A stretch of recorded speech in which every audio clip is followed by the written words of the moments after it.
Aleykümselam. Hoş geldiniz.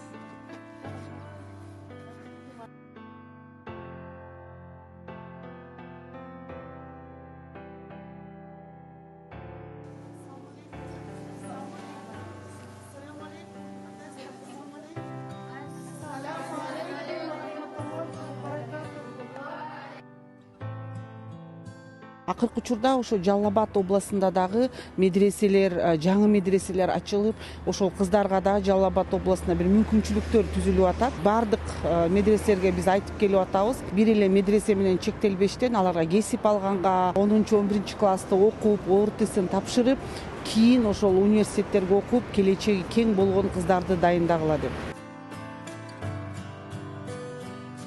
Жалал Абад облусунун казысы өзгөчө айымдарды колдоп, аларды алдыга жылдырганга мүмкүнчүлүк шарт түзүп берип, медреселерди ачып, аялдарга борборлорун жылытып берип, жакшы шарттарды түзүп берип атат.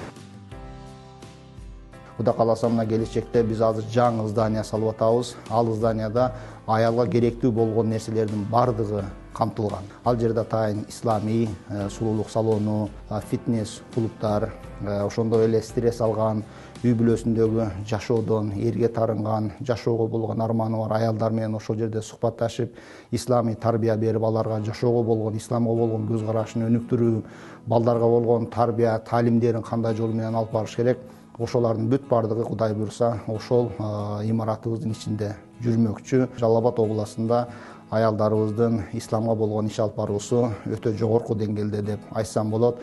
Алла Таала насип кылган болсо, биз мындан ары дагы көптөгөн иш-чараларды айымдар менен бирге уюштура бермекчибиз.